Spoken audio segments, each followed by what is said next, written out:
The lightning split the sky like a jagged knife, illuminating the terror in Zara Harwell's eyes as her horse reared back, throwing her into the mud with a sickening thud that knocked the wind from her lungs. The storm had come from nowhere, transforming the California landscape from golden afternoon to iron-gray nightmare in minutes. And now the 20-year-old woman lay gasping in the downpour, watching her father's chestnut mare disappear into the curtain of rain. She tried to stand, but her ankles screamed in protest, and she fell back to her knees in the mud, her wheat-colored hair plastered to her face. The thunder rolled overhead like cannon fire, and Zara felt the first cold fingers of real fear clutching at her heart. She had ridden out from Murphy's that morning to deliver supplies to the Patterson homestead, never imagining that the clear September sky of 1872 would betray her so completely. Now she was alone, 5 miles from town, with an injured ankle and a storm that showed no signs of mercy. The rain came harder, turning the dirt road into a river of mud that pulled at her skirts. She managed to crawl toward a cluster of rocks, seeking any shelter from the wind that threatened to tear her apart. Her fingers were numb, her teeth chattering so violently she bit her tongue and tasted blood. This was how people died out here, she thought with sudden clarity. Not from bullets or bandits, but from the land itself, from underestimating the wild nature of California in the Sierra Nevada foothills. A sound cut through the storm, something that made her lift her head despite the rain stinging her eyes. Hoofbeats. Someone was riding hard through the tempest, and Zara's heart leaped with desperate hope even as her practical mind warned her that not everyone who rode these roads had good intentions. But she had little choice now. She tried to call out, but her voice was swallowed by the wind. The rider appeared like a phantom through the sheets of rain, a tall figure on a massive gray stallion that seemed unfazed by the chaos around it. The man wore a wide-brimmed hat pulled low, a dark duster that whipped around him like wings, and when he spotted her huddled against the rocks, he turned the horse with the kind of ease that spoke of years in the saddle. "Miss, are you hurt?" His voice was deep and steady, cutting through the storm with an authority that made Zara want to weep with relief. "My ankle," she managed to call back, trying to stand and failing again. "My horse bolted." The cowboy dismounted in one fluid motion, ground tying his horse with a confidence that said the animal would wait through the apocalypse if asked. He moved toward her quickly, and as he drew closer, Zara caught a glimpse of his face beneath the hat brim. He was young, perhaps 25 or 26, with strong features weathered by sun and wind, dark eyes that assessed her situation with practiced efficiency, and a jaw that hadn't seen a razor in a few days. "I am going to lift you," he said, not asking permission because there wasn't time for niceties. "There is a line shack about a mile north. We need to get you out of this storm before you freeze. I cannot just leave. My father will be looking for me, and the supplies I was carrying are scattered somewhere. Your father would rather have you alive than worried about supplies," the cowboy said with undeniable logic. "And nobody can look for anyone in this weather. Now hold on to me, we will make it through." Those words, spoken with such certainty, did something to Zara's panic. She nodded and he bent down, slipping one arm behind her back and the other under her knees. He lifted her as if she weighed nothing more than a sack of flour, and despite her fear and discomfort, Zara was acutely aware of the strength in his arms, the solid warmth of his chest even through his soaked clothing. He carried her to the gray stallion, which stood perfectly still despite the lightning that continued to shatter the sky.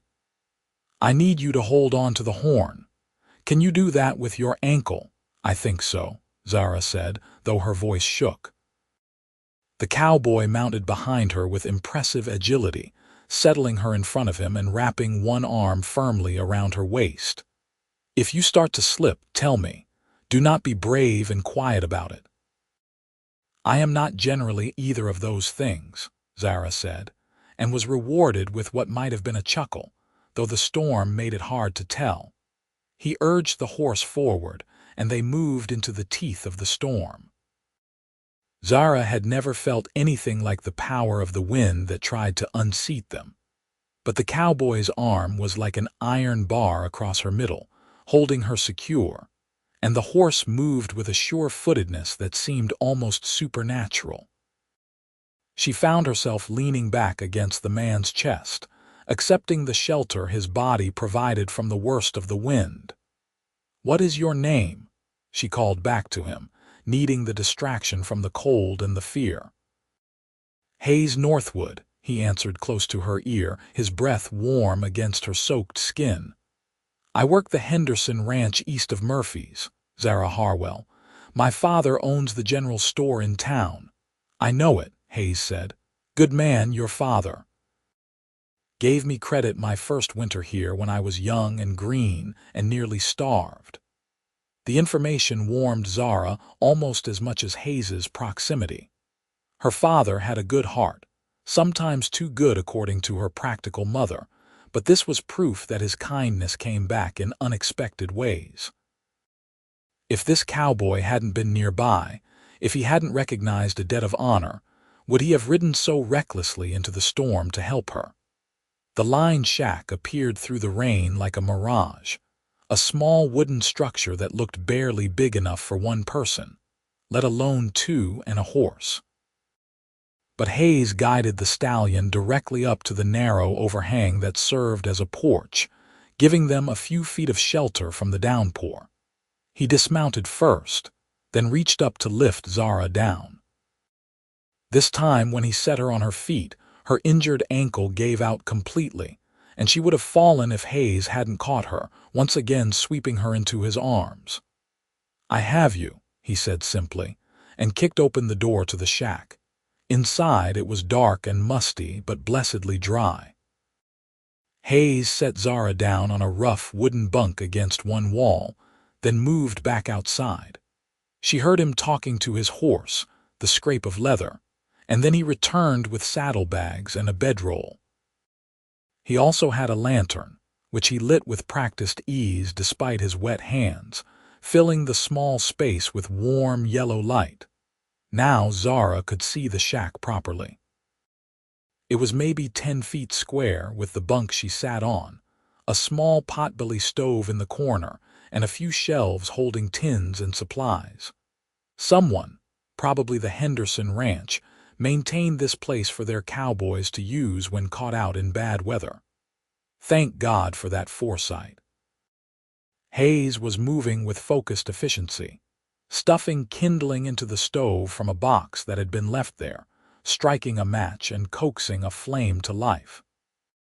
His duster hung on a peg by the door, dripping onto the floor, and his shirt was plastered to his back, revealing broad shoulders and a lean, muscular frame. "We need to get you out of those wet clothes," he said without turning around. Zara felt her face heat despite the cold. "I beg your pardon." Now Hayes did turn, and there was nothing improper in his expression, only concern. "You are soaked to the bone and shaking like a leaf. You will catch your death if you stay in wet clothes. I have a dry shirt in my saddlebag you can wear, and we can hang your dress by the stove to dry." He was right, of course. Zara knew the dangers of hypothermia as well as anyone who had lived through Sierra Nevada winters. But the thought of undressing in front of this stranger, kind though he had been, made her hesitate. Hayes seemed to read her thoughts. "I am going to step outside and tend to my horse properly. You change, wrap yourself in that blanket on the bunk, and call me when you are decent. I am many things, Miss Harwell, but I am not a man who takes advantage of a woman in distress." The quiet dignity in his voice shamed Zara's hesitation. "I apologize. I did not mean to suggest otherwise. It is just rather unusual circumstances." "That they are," Hayes agreed, with a small smile that transformed his serious face into something almost boyish. But we will muddle through with propriety as best we can. He ducked back out into the storm, pulling the door closed behind him, and Zara heard him talking to his horse again, that low, steady voice that had probably calmed many a spooked animal. She wasted no time, struggling out of her sodden dress, her shaking fingers fumbling with the small buttons. Her petticoats and stockings were equally drenched, and she peeled them off with a grimace, piling everything in a heap on the floor. She found the shirt Hayes had mentioned in his saddlebag, a simple cotton work shirt that was far too large for her but blessedly dry. It fell to mid-thigh on her smaller frame, and she buttoned it with numb fingers before wrapping the wool blanket around herself like a cocoon. "You can come back in," she called, and Hayes entered, carefully keeping his eyes averted until he was sure she was covered. He picked up her wet clothes without comment and arranged them on a makeshift line he rigged near the stove using rope from his saddlebags. Then he shrugged out of his own wet shirt unselfconsciously, wringing it out before hanging it as well. Zara found herself staring at the planes of his chest, the lean muscles earned from hard work rather than vanity, several scars that spoke of a life not easily lived. Hayes caught her looking and had the grace not to comment, instead pulling on a worn flannel shirt he produced from seemingly bottomless saddlebags. "Let me look at that ankle," he said, kneeling beside the bunk. Zara extended her leg reluctantly, and Hayes took her foot in his hands with surprising gentleness. His fingers probed carefully, and though it hurt, Zara could tell he knew what he was doing. His hands were calloused and warm, steady in a way that spoke of competence. "Not broken," he announced after a moment. "Badly sprained, though. You will need to stay off it for a week at least." "A week? I cannot possibly. My father needs help in the store and my mother is not strong enough to manage alone." "Then they will have to hire temporary help, because if you walk on this ankle before it is healed, you will do permanent damage." Hayes's tone brooked no argument. He rummaged in his saddlebags again and produced a length of cloth, which he used to wrap her ankle with expert precision. "I worked as a drover before settling at the Henderson Ranch. You pick up medical skills when you are weeks away from the nearest doctor." "You seem to have picked up many skills," Zara observed, watching him work. "A man learns what he needs to survive," Hayes said simply. He finished wrapping her ankle and sat back on his heels. "Are you warming up?" Now that he mentioned it, Zara realized the shaking had stopped. The small stove was putting out impressive heat for its size, and wrapped in the blanket with dry clothes on, she was beginning to feel almost human again. "Yes, thank you. I truly do not know what would have happened if you had not found me." "Best not to think about it," Hayes said, standing and moving to the shelves. He pulled down a couple of tins, examining them in the lamplight. "Beans and peaches. Not a feast, but it will keep hunger away until we can get back to town." "When do you think that will be?" Hayes glanced at the door, where the storm continued to rage, rain hammering against the wood like fists. "Not tonight. That is a full-blown tempest out there.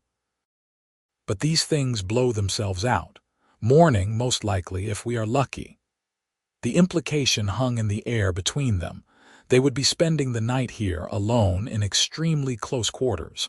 Zara felt her face heat again. "My father will be frantic. Your father is a practical man. He will know you found shelter, and he will know that any man worth his salt would do the same in my position." Hayes opened the tins with a knife from his belt. "Besides, I am known in Murphy's. People can vouch for my character." "I am not questioning your character," Zara said quickly. "You have been nothing but honorable." "And I will continue to be," Hayes promised.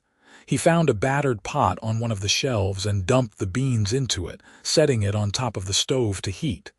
"Tell me about yourself, Miss Harwell." How does a storekeeper's daughter end up riding alone 5 miles from town? I was delivering supplies to the Patterson homestead. Old Mrs. Patterson has the rheumatism, and she needed her medicines. Usually my father makes the deliveries, but he hurt his back last week moving barrels, so I offered to go. That was kind of you. Mrs. Patterson taught me to read when I was small.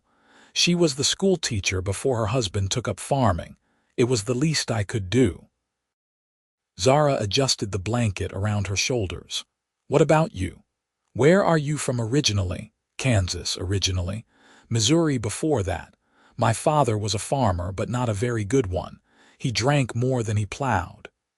Hayes's voice was matter of fact, but Zara heard the old pain underneath. I left when I was 16, worked as a drover, a ranch hand, did some time as a deputy in a nothing town in Nevada. Ended up here 3 years ago and decided I liked California well enough to stay. No family, not anymore. My mother died when I was 12. My father followed her a few years after I left. No siblings.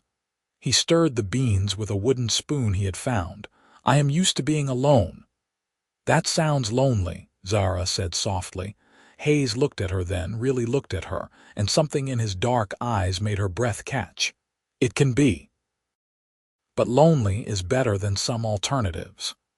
The beans began to bubble, and Hayes divided them between 2 tin plates he produced from the shelf. He handed one to Zara along with a spoon, then sat on the floor with his back against the wall, long legs stretched out, balancing his own plate on his knees. They ate in silence for a while, the storm providing percussion against the thin walls. The beans were plain but hot, and Zara realized she was famished. She had left Murphy's after an early breakfast, and it was now well into evening, judging by the darkness beyond the single small window. "These are good," she said, scraping her plate. "Hot food always tastes good when you are cold and scared," Hayes said with a small smile. "But I will take the compliment anyway." After they finished eating, Hayes cleaned the dishes using water from a barrel in the corner, then added more wood to the stove. The shack was truly warm now, almost cozy, and exhaustion was creeping over Zara like a heavy blanket. "You should sleep," Hayes said, noting her drooping eyelids. "You have had a difficult day." "What about you?" "I will make do with the floor. I have slept in worse places." "I cannot take the only bed," Zara protested. "You can and you will. Your ankle needs to be elevated." Hayes pulled his bedroll from where he had dropped it and spread it on the floor near the stove. "I will be comfortable enough." Zara wanted to argue further, but another wave of exhaustion washed over her. The fear, the cold, the injury, all of it was catching up to her at once. She lay back on the bunk, pulling the blanket up to her chin, and Hayes moved to blow out the lantern. "Leave it on?" Zara asked, feeling foolish but unable to stop herself. "Just low." Hayes turned the wick down without comment until the flame was barely aglow, then settled onto his bedroll. In the dim light, Zara could just make out his profile, the strong line of his jaw, the way his hair fell across his forehead. "Hayes," she said into the darkness. "Yes, thank you, for everything. For finding me, for not treating me like I am foolish, for being a gentleman." "You are not foolish. You were doing a kindness and the weather turned. That could happen to anyone." His voice was soft, almost intimate in the darkness. "Sleep well, Zara." It was the first time he had used her given name, and the sound of it in his deep voice did something strange to her heart. She closed her eyes and listened to the rain, to the crackle of the fire in the stove, to the steady breathing of the man on the floor, and felt safer than she had any right to feel given the circumstances. When she woke, gray dawn light was filtering through the window, and the storm had passed. The silence was almost startling after the chaos of the night before. Zara sat up carefully, testing her ankle. It throbbed, but the pain was manageable, and the swelling seemed to have gone down slightly thanks to Hayes's expert wrapping. Hayes was already awake, crouched by the stove and coaxing the fire back to life. He had clearly been outside already because his hair was damp and he smelled of fresh air and horse. "Morning," he said when he noticed her stirring. "How is the ankle?" "Better, I think. Still hurts, but better." "Good. Your clothes should be dry enough to wear, though they are going to need a proper washing once you get home." He stood and stretched, his back audibly cracking. "I checked outside. The road is a mess but passable if we take it slow. We can be back in Murphy's by mid-morning." The thought of returning to civilization, to her frantic parents and the inevitable gossip about where she had spent the night, filled Zara with unexpected reluctance. Here in this tiny shack with Hayes, she had felt something she couldn't quite name.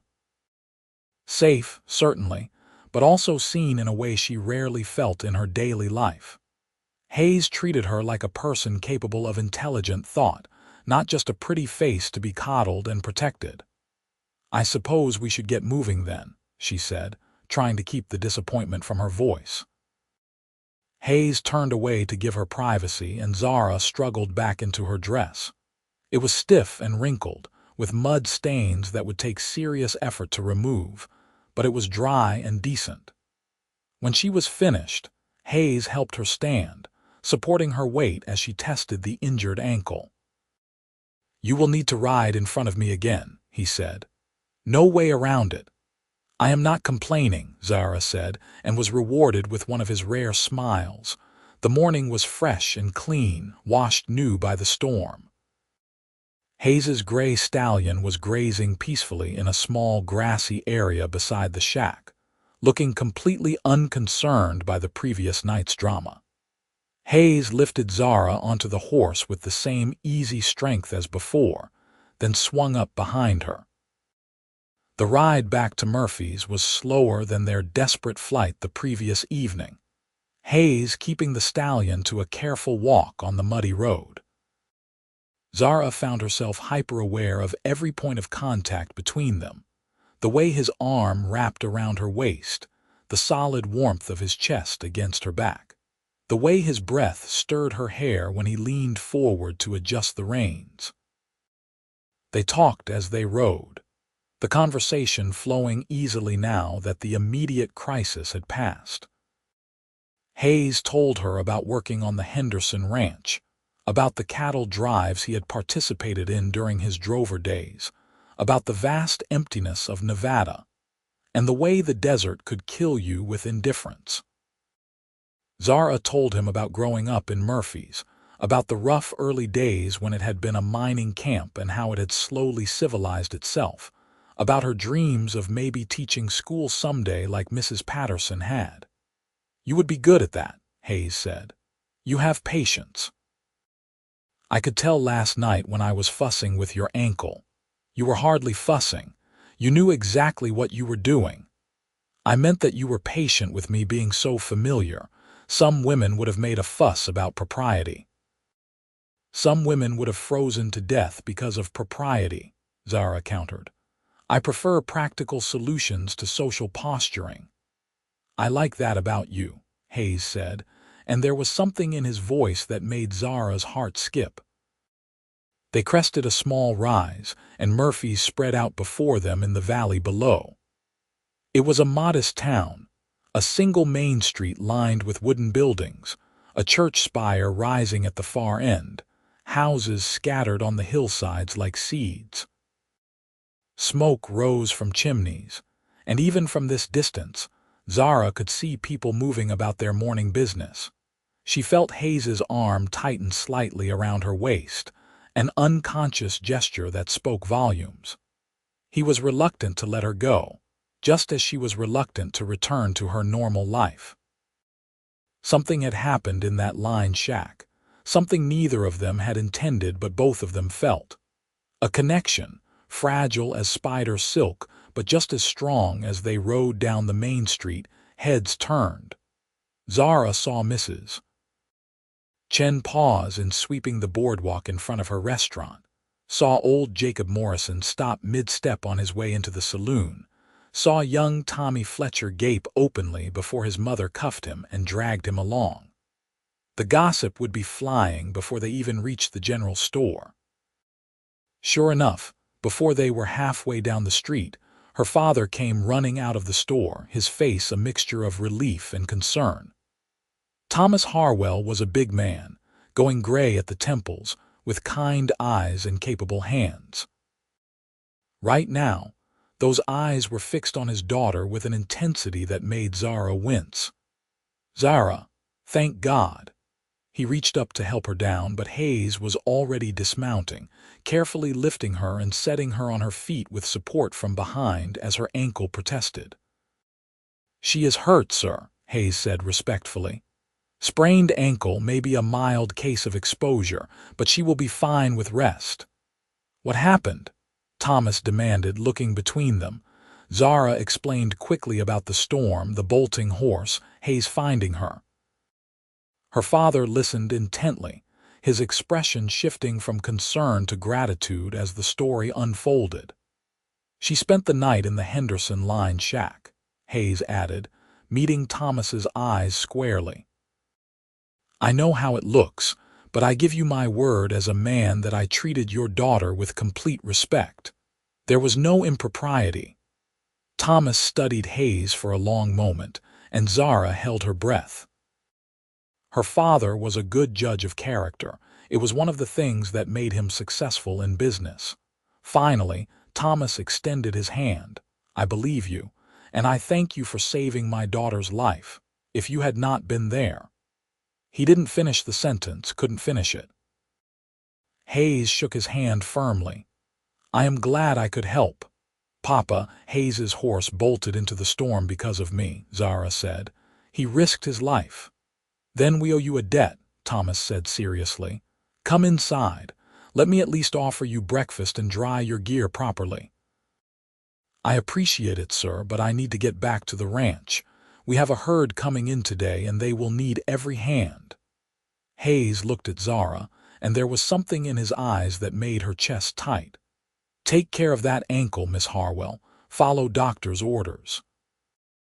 "You are the one who gave the orders," Zara said, trying to smile despite the sudden lump in her throat. "Then follow them anyway." Hayes tipped his hat to her father, nodded to Zara, and swung back into the saddle. He turned the gray stallion with practiced ease and rode back down the street, and Zara watched him go with an ache she didn't fully understand. Her father's arm came around her shoulders, supporting her as they made their way into the store. Her mother was there, tears streaming down her face as she embraced Zara carefully, mindful of the injury. Margaret Harwell was a small woman, delicate in a way that belied her inner strength, and she had clearly been frantic with worry. "I thought we had lost you," she whispered against Zara's hair. "When your horse came back without you, I thought the worst." "I am fine, Mama. Hayes found me." "Hayes Northwood," her father said thoughtfully. "Good man. Quiet, keeps to himself mostly, but I have never heard a bad word about him." Over the next few days, as Zara rested her ankle according to Hayes's instructions, she learned more about the cowboy who had saved her life. It seemed everyone in Murphy's had a Hayes story. He had helped the widow Morrison repair her fence after a storm. He had found the Chen family's lost dog and returned it. He had broken up a fight outside the saloon without throwing a single punch, just talked both drunk cowboys down with that steady voice and calm manner. He never made trouble, always paid his debts, and could be counted on when needed. But he was also solitary. He came to town for supplies, sometimes stayed for a beer at the saloon, but he never lingered. He had no close friends that anyone knew of, no romantic entanglements, no real connections beyond the professional. He lived in a small cabin on the Henderson ranch, worked hard, and kept his own counsel. Zara found herself thinking about him constantly. She replayed their conversations in her head, remembered the gentleness of his hands when he tended her ankle, the way he had held her on the horse with such protective care. She remembered his voice in the darkness, the vulnerable moments when he had shared pieces of his past, the way he had looked at her in the dawn light. She realized with dawning wonder and slight panic, falling in love with him. It was absurd, of course. They had spent barely 12 hours together, most of that in crisis circumstances. But Zara had grown up on stories of her parents' courtship, how her father had known within minutes of meeting her mother that she was the one. Her mother always said that real love was not about time. It was about recognition, about seeing someone and knowing in your bones that they fit you in a way no one else ever could. That was how Zara felt about Hayes. Like she had been waiting her whole life without knowing it. And suddenly there he was, steady and strong and real in a way that made everyone else seem like paper dolls. The problem was she had no idea how to see him again. She couldn't exactly ride out to the Henderson ranch. That would be far too forward, and besides, her ankle was still healing. She couldn't invite him to Sunday dinner without a pretext. She was stuck in the store, helping her mother with light tasks that didn't require standing, and hoping against hope that Hayes might come to town. He did, finally, 2 weeks after the storm.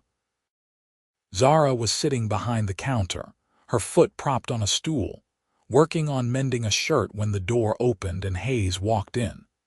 He looked the same as she remembered, maybe a little more weathered, his dark hair in need of a trim, but his eyes were just as steady and his presence just as solid. Their eyes met and something electric passed between them. Hayes's expression softened in a way Zara had never seen, and she felt her heart begin to race. "Miss Harwell," he said, removing his hat. "How is the ankle?" "Much better, thank you. I have been following doctor's orders very strictly." "Glad to hear it." He approached the counter, turning his hat in his hands in a gesture that seemed almost nervous. "I have been meaning to come check on you, but we have been bringing in cattle and the work has been intense." "I understand. I am just glad you made it back safely that day." "I should be saying that to you." Hayes glanced around the store, then back at her. "Is your father here?"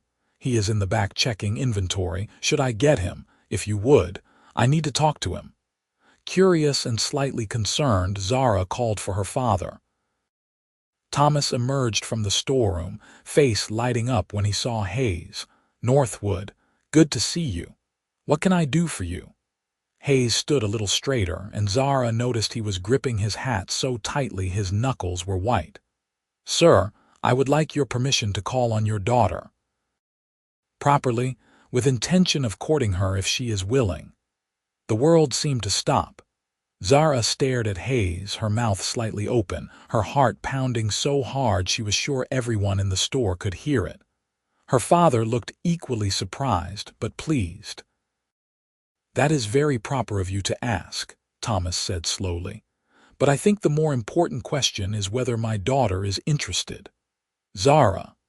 Hayes turned to look at her, and the vulnerability in his eyes made Zara want to cry and laugh at the same time.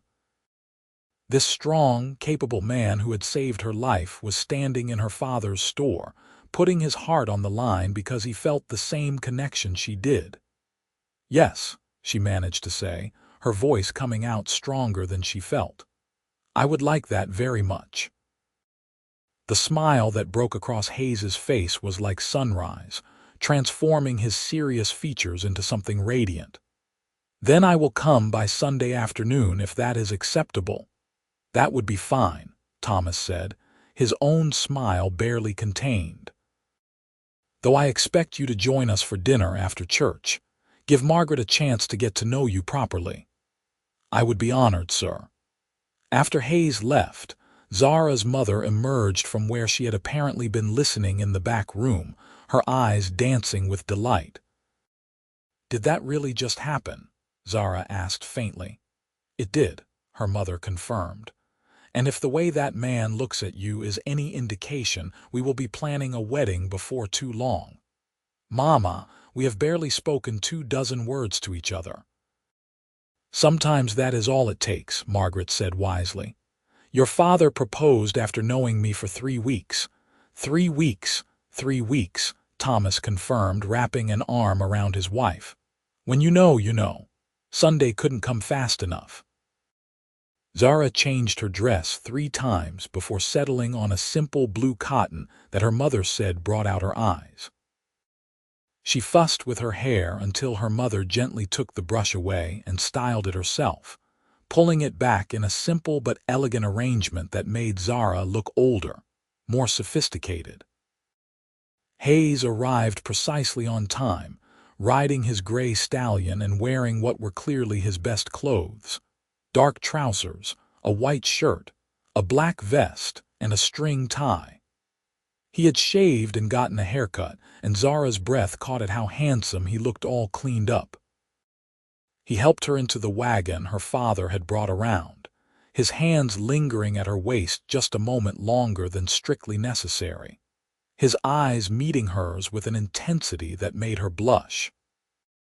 The short ride to the church passed in a blur of nervous conversation, Hayes sitting beside her in the wagon, their shoulders occasionally brushing, sending sparks through her whole body. Church was torture. Zara couldn't focus on the sermon, too aware of Hayes sitting beside her family in the pew, his deep voice joining in the hymns. She caught him looking at her twice, and both times his gaze was so warm, so full of something she hardly dared name, that she had to look away before she did something foolish like grab his hand. After the service, during the social time when the whole congregation mingled in the yard, Zara introduced Hayes to her friends. She noted with satisfaction that Rachel Miller, who had always been a bit catty about Zara's lack of romantic prospects, looked positively green with envy. Emma Patterson, the granddaughter of the woman Zara had been delivering medicine to, hugged her fiercely and whispered, "He is wonderful. Do not let him get away." Dinner at the Harwell home was surprisingly relaxed. Hayes was polite but not stiff, answering Thomas's questions about his work with easy confidence, complimenting Margaret's cooking with genuine appreciation. He told stories about his time as a drover that had them all laughing, carefully editing out the rougher parts for the sake of propriety. After dinner, Thomas suggested that Hayes might like to take Zara for a walk, if her ankle was up to it. The transparent machination to give them time alone was appreciated, even if it was hardly subtle. They walked slowly through the town, Zara leaning on Hayes's arm more for the pleasure of touching him than because her ankle needed it. The September afternoon was perfect, warm but not hot, with a breeze carrying the scent of pine from the surrounding hills. "I have been thinking about you constantly since the storm," Hayes said suddenly, his voice low. "I tried to talk myself out of coming here today. Told myself I had nothing to offer a woman like you, that I was presuming too much, that you probably had suitors lined up around the block." "I don't," Zara said quietly. "Have suitors, I mean. I have never really been interested in any of the men in Murphy's. They are all perfectly nice, but none of them ever made me feel." She trailed off, unsure how to finish. "Feel what? Alive," Zara said simply. "The way I felt in that line shack with you.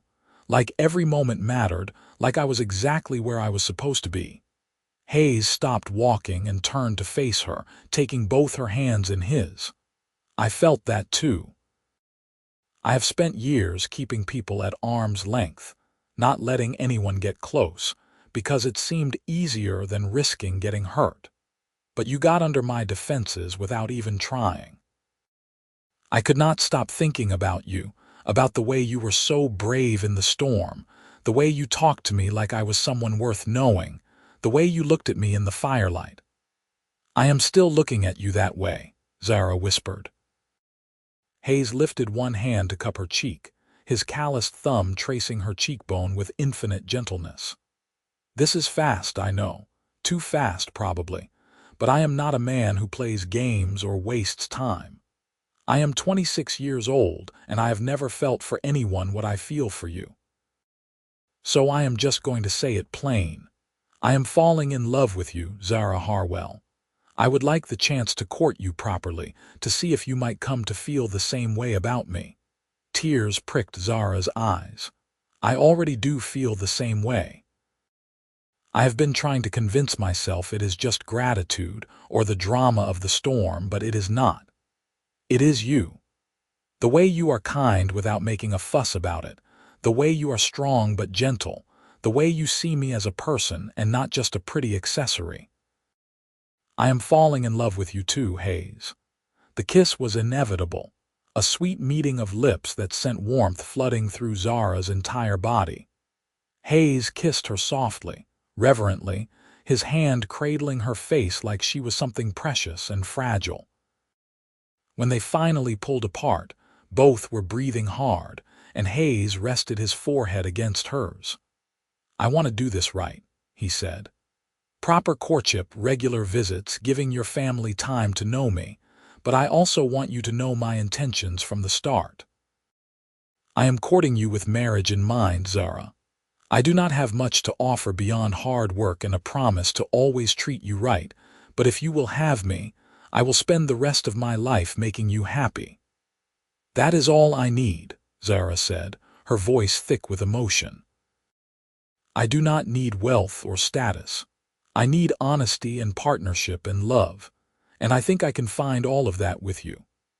They walked back to her house hand in hand, and when Hayes kissed her goodbye on the porch, Thomas watched from the window with a satisfied smile. The courtship that followed was everything proper and traditional, but underneath the Sunday dinners and chaperoned walks, the stolen kisses and whispered conversations, there was an undercurrent of something powerful and inevitable. Hayes and Zara were not playing at courtship. They were building a foundation for a life together. Hayes proved himself to be everything Zara had sensed he was in those intense hours during the storm. He was thoughtful, always asking about her day and genuinely listening to her answers. He brought her books from a traveling salesman, remembering she had mentioned wanting to teach. He fixed the loose step on the store's porch without being asked. He won over Margaret completely by helping her plant a winter garden, his knowledge of growing things surprising for a man who claimed to be just a cowboy. For her part, Zara learned more about the man beneath the quiet exterior. Hayes was deeply intelligent, self-educated through years of reading whatever books crossed his path. He was funny when he relaxed, with a dry wit that caught her off guard and made her laugh. He was generous, often anonymously helping people who needed it, though Zara caught him at it more than once. And he was devoted to her with an intensity that was both thrilling and humbling. They talked about everything, their childhoods, their dreams, their fears. Hayes opened up about his difficult relationship with his father, the guilt he sometimes felt about leaving, the loneliness that had been his constant companion until Zara. She told him about the pressure she sometimes felt to be perfect, to live up to her parents' expectations, the fear that she might never find someone who understood her. "I understand you," Hayes said one evening as they sat on the porch of her parents' house, the October air turning crisp. "Maybe I do not understand everything about you yet, but I want to spend the rest of my life learning." "Is that a proposal?" Zara asked, her heart hammering. Hayes turned to face her, taking her hands in his. "Not quite. When I propose, it will be proper with a ring and a plan for our future. But it is a promise that a proposal is coming if you are willing to wait a little longer." "I would wait forever for you," Zara said simply, "but I would rather not have to." Hayes laughed, the sound rich and warm. "Impatient woman. You have no idea." The proposal came 3 weeks later, on a November evening that sparkled with early frost. Hayes had asked Thomas for permission earlier that week, a formality since everyone in town knew The couple was headed for marriage. He took Zara to a spot just outside town, a small hill that overlooked the valley, where the setting sun painted everything gold and crimson.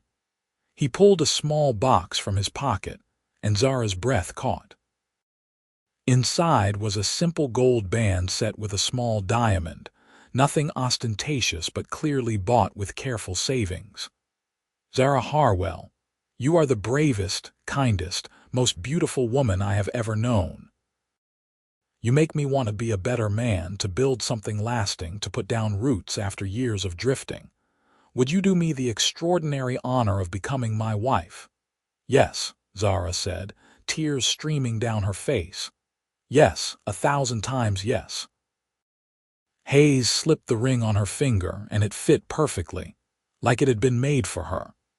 Then he kissed her with all the passion they had been carefully restraining through weeks of proper courtship, and Zara kissed him back, pouring all her love and longing into the touch. They were married on a cold December morning in 1872, in the small church in Murphy's with the whole town in attendance. Zara wore a simple white dress her mother had made, and Hayes wore his best suit, his eyes never leaving his bride as she walked down the aisle on her father's arm. The ceremony was brief, but heartfelt. When the minister pronounced them husband and wife, Hayes kissed her with such tender devotion that several women in the congregation wiped their eyes. The reception in the church hall was lively, with music and dancing and more food than the small community could possibly eat.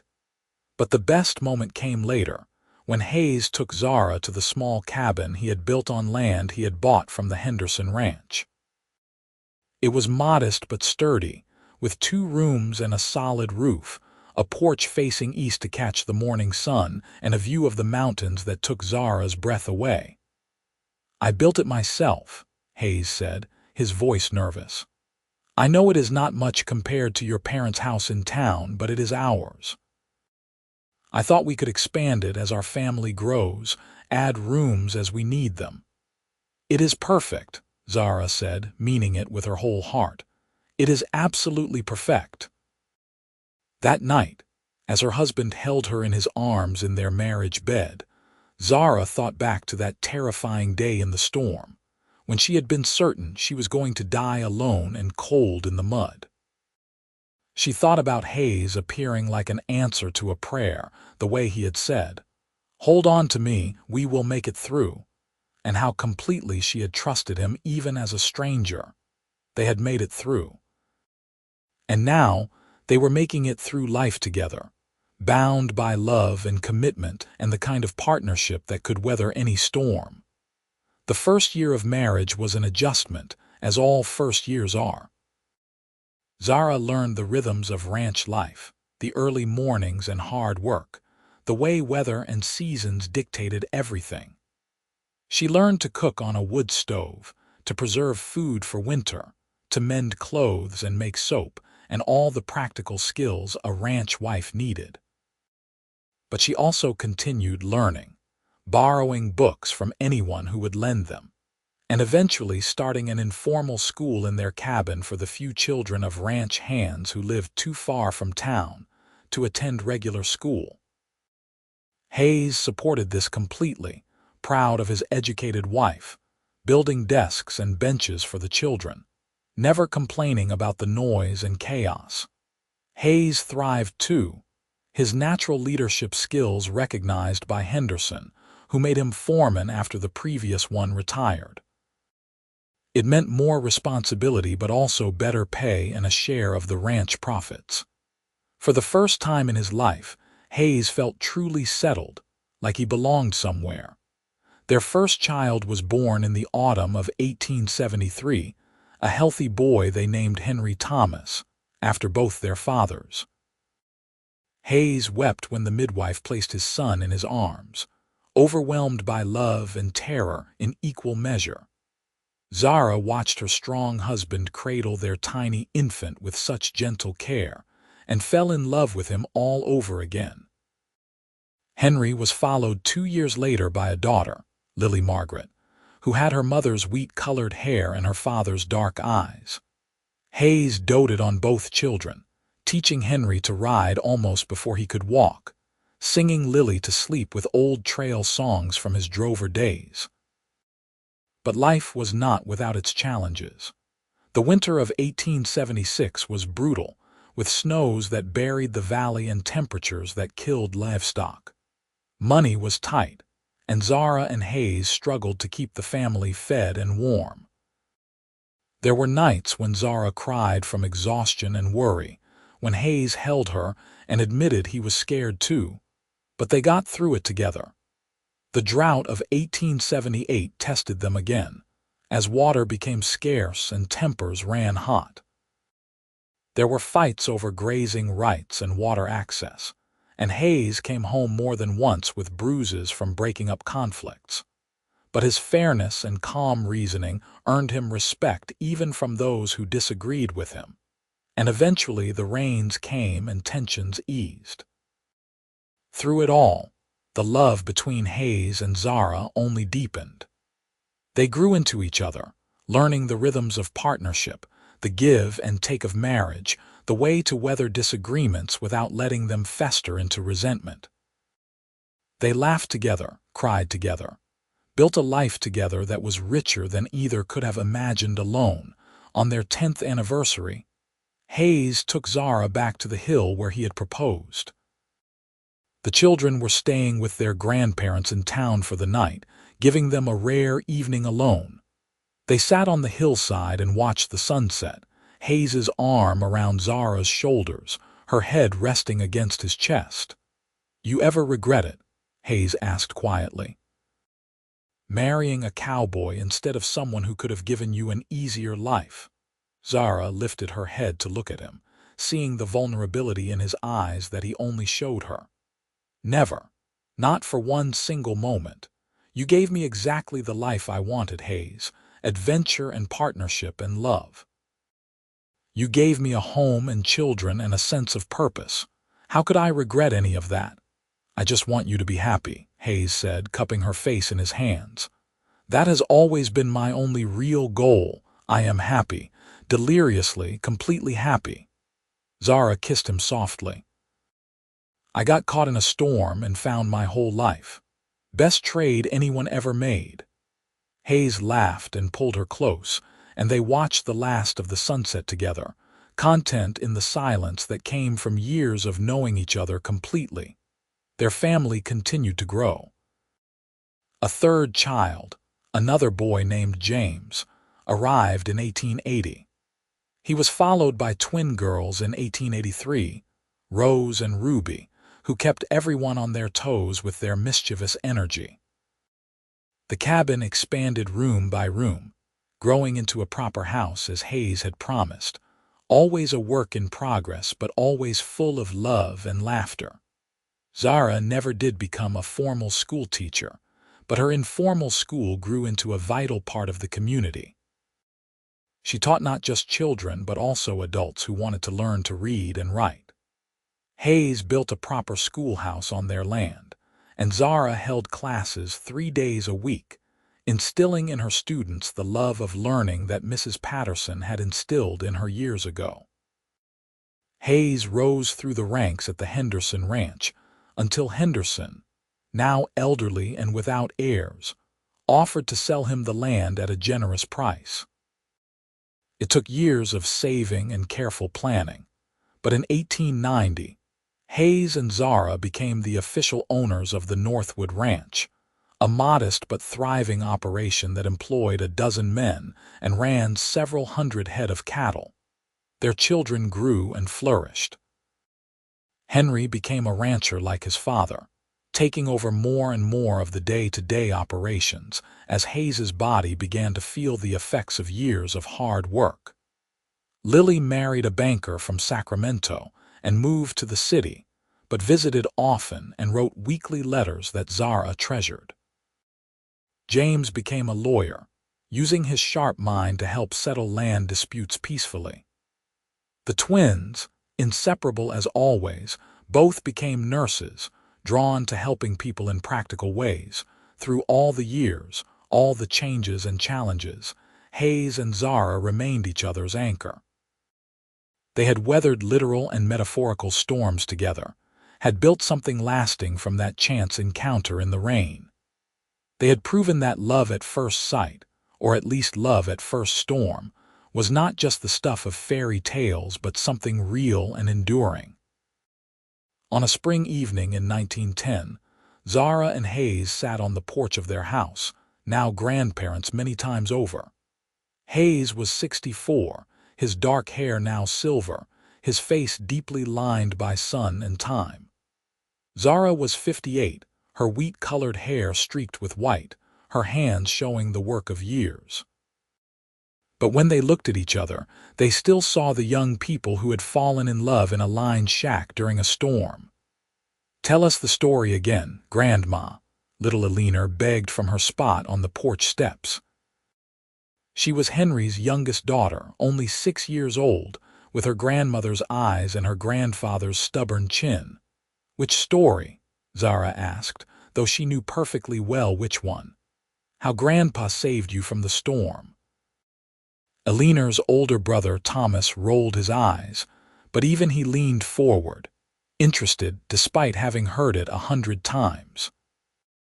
So Zara told the story again, about the lightning and the bolting horse, about the rain that came down like judgment, about a cowboy on a gray horse who appeared when all hope seemed lost. She told about the lined shack, and the beans and peaches, about her ankle wrapped in strips of cloth, about a man who treated her with respect even in circumstances that could have ruined her reputation. Hayes added his own details, about how scared he had actually been, about how beautiful Zara had looked even soaked to the bone and covered in mud, about how he had known almost immediately that she was someone special, someone worth taking a chance on. The children listened raptly, as they always did, because it was a good story but also because it was their story, the foundation of the family they all belonged to.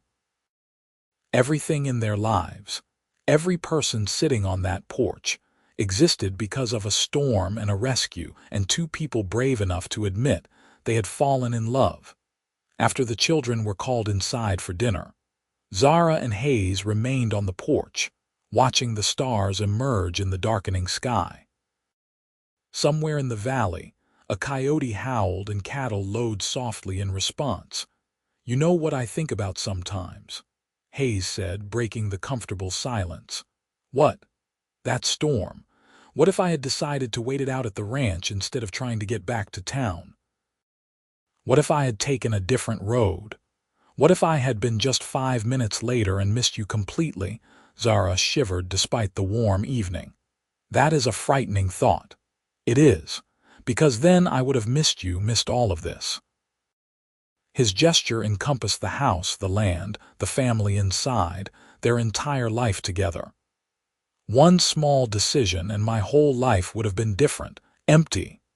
But you did not wait. You did not take a different road. You found me exactly when I needed you." Zara took his hand, their fingers intertwining with the ease of long practice. "I stopped believing in coincidence a long time ago, Hayes. I think we were meant to find each other, storm or no storm. You think fate brought us together. I think love brought us together. The storm was just the excuse." She smiled at him, the same smile that had captured his heart 40 years earlier. "You told me to hold on to you, that we would make it through, and we did. We made it through everything." Hayes raised her hand to his lips and kissed it gently. "That we did, my love. That we did." They sat together as darkness fell completely, wrapped in memories and contentment, 2 people who had found each other against the odds and built something beautiful from that chance meeting. The wind picked up, carrying the scent of rain, and Hayes and Zara smiled at each other, remembering storms had given them each other. How could they ever fear them again? Inside the house, their family gathered around the dinner table, 3 generations of Northwoods laughing and talking, secure in the love and stability that Hayes and Zara had built. Henry and his wife Sarah served the food, their children helping eagerly. Lily was visiting from Sacramento with her husband and their 4 children, filling the house with extra noise and chaos. James had brought his fiancée to meet the family, a smart young woman named Clara who fit in immediately. The twins, both unmarried and claiming to be too busy with their nursing careers for romance, nonetheless watched Clara and James with knowing smiles. After dinner, as was tradition when the whole family gathered, they moved to the parlor for music. Henry played the guitar his father had taught him on, while Lily accompanied on the piano Hayes had bought years ago so his children could have the culture he had missed. The twins sang in harmony, their voices blending beautifully, and the children danced or sat at their elders' feet, soaking in the warmth of family. Zara watched it all from her rocking chair by the window, Hayes beside her in his own chair, their hands linked between them. This was what they had built from that terrifying day in the storm. Not just children and grandchildren, though those were precious beyond measure, but a legacy of love and stability, a family that knew how to weather difficulties together, that valued kindness and hard work and loyalty. "You did good, Papa," Henry said during a break in the music, using the name he still called his father even at 36. "You and Mama, you built something real here." "We built it together," Hayes corrected gently. "That is the secret, son.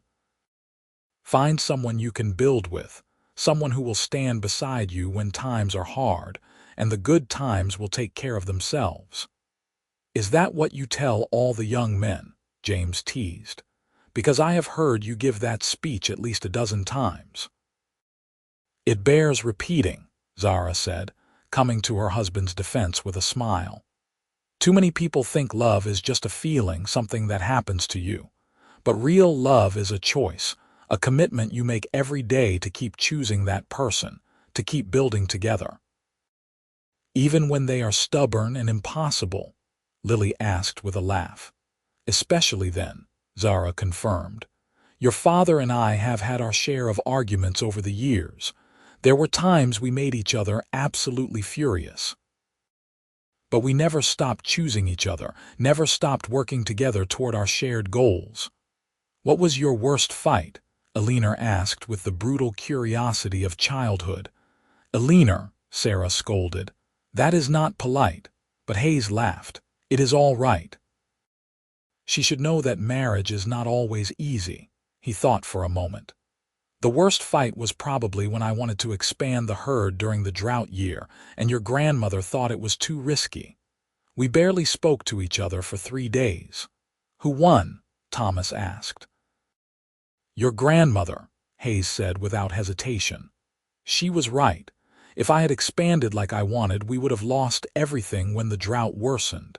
She saved us from my own ambition. But Papa also convinced me to take a risk when we bought the ranch from Henderson," Zara added. "I was terrified of taking on that much debt, but he believed we could do it, and he was right. Marriage is about knowing when to stand your ground and when to trust your partner." The conversation drifted to other topics, but later that night, after the children were in bed, and the house had finally quieted, Zara and Hayes prepared for bed in the room they had shared for nearly 4 decades. Zara brushed out her long hair, now more white than wheat-colored, and Hayes watched her with the same appreciation he had shown when that hair had been all gold. "You are still the most beautiful woman I have ever seen," he said, coming up behind her and taking the brush from her hands. "You need spectacles," Zara said, but she smiled at him in the mirror. Hayes gently brushed her hair, something he had done countless times over the years, a small intimacy that had become ritual. "I see you perfectly. I see the woman who was brave enough to trust a stranger in a storm. I see the mother who raised our children with patience and wisdom. I see the grandmother who fills this house with love. I see my partner, my best friend, my whole heart." Zara turned to face him, tears shimmering in her eyes. How do you still make me cry after all these years?" "It is a gift," Hayes said with a small smile. He set down the brush and cupped her face in his hands, those weathered, capable hands that had held her through so much. "I love you, Zara Northwood. I have loved you since the moment you looked at me through that storm with more courage than fear. I will love you until the day I die and beyond that if God allows it." "I love you too," Zara whispered. "My cowboy, my hero, my home." They kissed, soft and sweet and familiar, a kiss that held decades of partnership and passion and profound understanding. Then they climbed into bed together, fitting into each other's curves and angles the way they had for nearly 40 years, and fell asleep to the sound of rain beginning to fall outside. The rain lasted through the night and into the next day, but it was a gentle spring rain, nothing like the violent storm that had brought them together. The children played inside, the adults caught up on correspondence and mending, and Hayes and Zara spent the afternoon in Hayes's study, going over the ranch accounts together as they did every month. "We are doing well," Zara observed, running her finger down the neat columns of numbers. "Better than last year at this time. Henry has a good head for the business," Hayes said. "He has made some smart decisions about breeding stock, and the beef prices have been stable." "Should we give him a larger share of the profits?" Zara asked. "He is doing most of the daily work now." "I think that would be fair," Hayes agreed. "I will talk to him about it." They continued working companionably, and Zara marveled as she often did at how seamlessly they functioned as a team. Hayes had never been one of those men who shut their wives out of business matters. From the beginning, he had treated her as an equal partner, valuing her input and trusting her judgment. It was one of the many reasons their marriage had succeeded where others had failed. "You remember the first time we did the books together?" Hayes asked suddenly, as if reading her thoughts. "Of course. You were so nervous about showing me the state of our finances." "We barely had 2 pennies to rub together," Hayes admitted. "I was sure you would realize you had married a poor excuse for a provider." "I realized I had married a man who was honest and who trusted me enough to share his struggles," Zara corrected. "That was worth more than money." "Still is," Hayes said softly. That evening, after the rain stopped and the world emerged fresh and clean, the family took a walk around the property. The children ran ahead, exclaiming over puddles and raindrops still clinging to leaves. The adults followed at a more leisurely pace, enjoying the cool air and the way the setting sun turned the wet grass to gold. Hayes and Zara walked last, moving slowly to accommodate Hayes's knees, which bothered him more and more as the years passed. But they did not mind the slow pace. It gave them time to observe, to appreciate what they had built. "Look at that," Hayes said, nodding toward where Henry was teaching young Thomas how to throw a rope properly, his patience and care evident in every word. "He learned that from you, you know, that gentleness with teaching." "He learned work ethic from you," Zara countered, "and integrity." "Our children turned out well," Hayes said with satisfaction. "We did something right." "We did everything right," Zara said firmly. "We loved each other, we loved them, we showed them what a good marriage looks like. That is the best gift parents can give." They reached the small family cemetery on a hill overlooking the ranch, where 3 small headstones stood in neat rows. William and Martha Northwood, Hayes's parents, whose remains he had moved here from Kansas years ago, so they could rest in the beauty he had found in California. And baby Joseph Northwood, the son they had lost to fever in 1886, only 3 months old, a grief that had nearly destroyed them both but ultimately made them stronger. Hayes placed his hand on Joseph's stone, as he did every time they came here. "I still think about him." "So do I," Zara said, wrapping her arm around her husband's waist. "Every day." You think he knows he is not forgotten. I think he knows he is loved, Zara said softly. That is what matters. They stood together in silence for a few moments, honoring the child they had lost, the reminder that not every storm could be weathered, not every problem could be solved. But they had survived even that, had held each other through the darkest grief, and had found a way to live with the loss without letting it consume them. As they walked back toward the house, Eleanor came running up, breathless and excited. "Grandpa, Grandpa, Papa says there might be a storm tomorrow. Will you tell me again about the big storm when you met Grandma?" Hayes laughed and scooped up his granddaughter, settling her on his hip, despite his complaining knees. "I suppose I could tell it one more time." "You always say one more time, but you always tell it again," Eleanor said with a child's logic. "That is because it is the best story I know," Hayes admitted.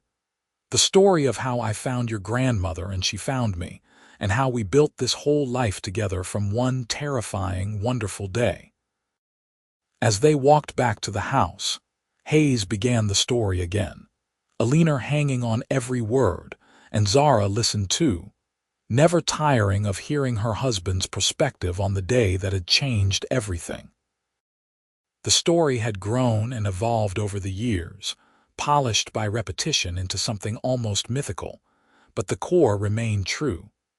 A woman in danger, a man willing to help, and the love that grew from that moment of crisis into something enduring. That night, long after the children were asleep and the house was dark and quiet, Zara lay awake listening to Hayes breathing beside her. She thought about the girl she had been at 20, heading out on a simple errand and ending up caught in a storm. She thought about how terrified she had been, how certain she was going to die alone in the mud and rain. And then Hayes had appeared, solid and steady and sure, saying, "Hold on to me, we will make it through." She had held on. They had made it through. And in the process, they had made it through everything else life had thrown at them. Poverty and prosperity, grief and joy, raising children and building a ranch, growing old together in a world that was changing faster than either of them could have imagined. In the decades since that storm, the West had indeed changed. The wild days of cattle drives and open range were fading into memory. Towns were growing into cities, railroads crisscrossed the land, electricity was coming to even remote areas, and automobiles were beginning to appear on roads designed for horses. The frontier was closing, the world moving into a new century with new challenges. But some things remained constant. Love remained constant. Commitment remained constant.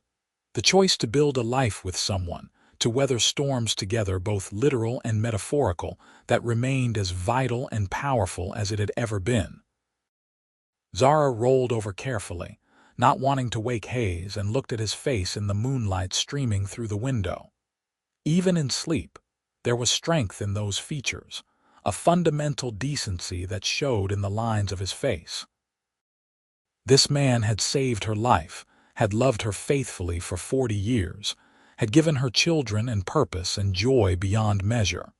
She thought about all the what-ifs, the things that could have gone differently. What if the storm had come an hour earlier or later? What if Hayes had been working a different part of the ranch that day?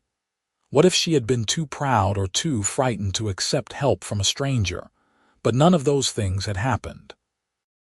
Instead, the timing had been perfect, the circumstances had aligned, and two people who had been wandering through life separately had found each other and become something greater than the sum of their parts. Cannot sleep. Hayes's voice was rough with drowsiness, but his hand found hers under the blankets. "Just thinking," Zara said softly. "About what? About storms.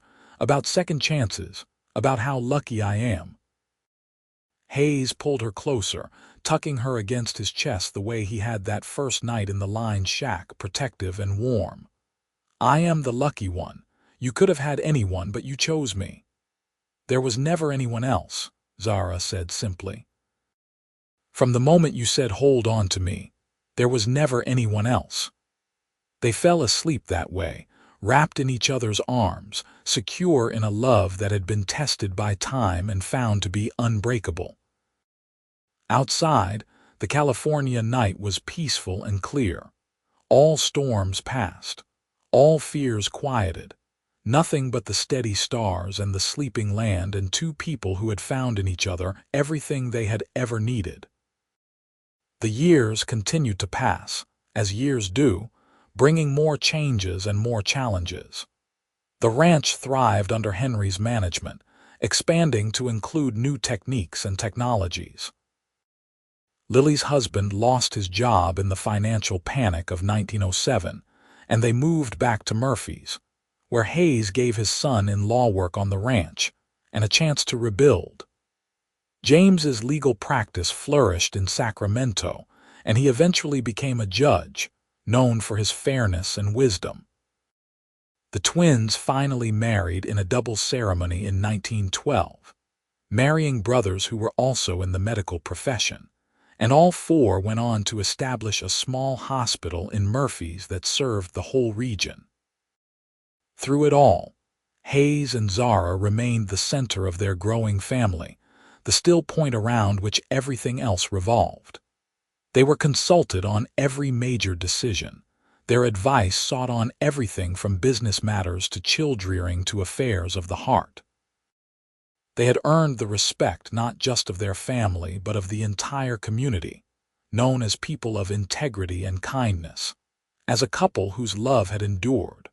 On a warm June day in 1915, the family gathered for Hayes and Zara's 43rd anniversary. The celebration was held at the ranch, with tables set up in the yard under shade trees that Hayes had planted decades earlier. There was music and laughter, food enough to feed the small army that was their extended family, and the kind of joy that comes from being surrounded by people you love.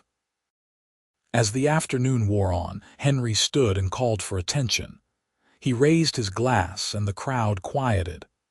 "I want to make a toast," he began, his voice carrying clearly, "to my parents who taught me everything important there is to know about life. They taught me that hard work has dignity, that honesty is not negotiable, that family comes first, and that real love is not just a feeling but a commitment you honor every single day." He paused, his voice thickening with emotion. "They also taught me, by example, what it means to be a good spouse, a good parent, a good person. Everything I am, everything I have, I owe to them. So please join me in celebrating 43 years of marriage, of partnership, of a love that has been an inspiration to everyone who has witnessed it." "To Hayes and Zara," the crowd chorused, raising their glasses. Hayes stood slowly, helped by Zara's steady hand, and looked around at the gathering. "Thank you all for being here, for being part of our lives and our story. When I was a young man, alone and drifting, I never imagined I would end up here, surrounded by such wealth." He gestured around at the family. "Not wealth of money, though we have been blessed with enough, but wealth of people, of love, of legacy." He turned to Zara, taking her hand.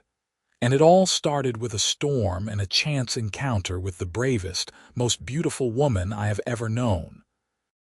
Zara, you took a chance on a cowboy with more dreams than sense, and you made those dreams real. You gave me a home, a family, a reason to be better than I thought I could be. I have loved you for 43 years, and I will love you for however many more years we are given.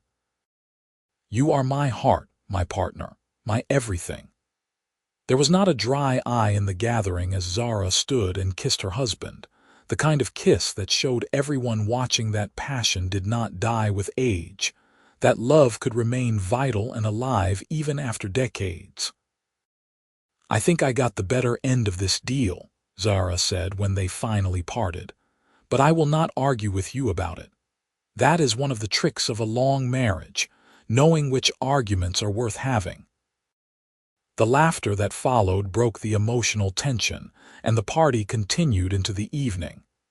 As the sun set and lanterns were lit, the family danced on the grass, generations mixing together, and Hayes and Zara watched with profound contentment. No regrets. Hayes asked quietly, echoing the question he had asked on their 10th anniversary, their 20th, their 30th. Not a single one, Zara answered, as she always did. You. Only that I did not find you sooner, Hayes said. I could have loved you for even more years. We found each other when we were meant to, Zara said philosophically. And we have had enough years to build something beautiful. As the party wound down and families began to head home or to the guest rooms in the ranch house, Hayes and Zara took one last walk around their property, moving slowly under a sky brilliant with stars. They walked in comfortable silence, their hands linked, no need for words after so many years of shared understanding. They stopped at the same hill where Hayes had proposed all those decades ago, and stood looking out over the valley at the ranch they had built, the family they had raised, the life they had created together. I would do it all again, Hayes said suddenly. Every moment, every challenge, every joy and sorrow. I would do it all again exactly the same way if it meant ending up here with you. So would I, Zara agreed. Even the scary parts, even the hard parts, because they made us who we are. Hayes turned to face her, framing her face with his hands as he had done thousands of times before. Hold on to me, he said, echoing the words he had spoken that storm-swept day so many years ago. We will make it through. We already have, Zara whispered. We have made it through everything, together. They kissed under the stars, two people who had weathered every storm life had thrown at them and emerged stronger for it. Their love not diminished by time but deepened, like a river that carves ever deeper into the bedrock, becoming more itself with every passing year. And as they walked slowly back to their house, to the bed they had shared for 43 years, to the life they had built from courage and trust and unwavering commitment, they knew that whatever storms might still come, they would weather them the same way they had weathered all the others. Together, always together, holding on to each other and making it through.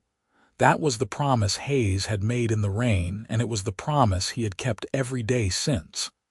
That was the trust Zara had given a stranger, and it was trust that had never been betrayed.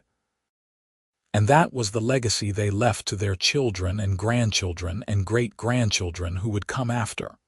That real love endures, that storms pass, and that holding on to each other is how you make it through anything. The story that began with lightning and thunder, with a frightened woman and a steady cowboy, with a desperate cry in the storm and a calm voice saying, "I have you." That story continued in every marriage their descendants would make, in every challenge they would face together, in every moment they chose commitment over convenience and partnership over pride. Because Hayes and Zara had shown them the way. They had proven that love was not just a fairy tale, but a reality you built every day through small choices and large sacrifices, through holding on when it was hard and celebrating together when it was easy, through never giving up on each other even when giving up would have been simpler. They had weathered the storm, and in doing so, they had built something that would outlast any storm, a love for the ages, a partnership that defined devotion, and a family that would carry their story forward into whatever future awaited. As Hayes and Zara finally settled into bed that night, tired but happy, surrounded by the evidence of a life well lived, they smiled at each other in the darkness. No words were needed. After 43 years, words were often unnecessary.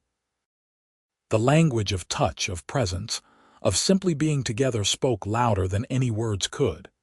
Hayes's arm came around Zara's waist, pulling her back against his chest as it had that first night and every night since. Zara's hand covered his, their fingers interlacing with practiced ease. And as sleep claimed them, they dreamed of storms and sunshine, of hardship and harvest, of all the moments that had made up their extraordinary, ordinary life together. And they knew that they had been blessed beyond measure, not with ease but with partnership, not with perfection but with authentic love, not with a life free of storms but with each other to hold on to when the storms came. And that, as Hayes had promised 43 years ago in a lined shack during a tempest, had been enough to make it through. More than enough. It had been everything.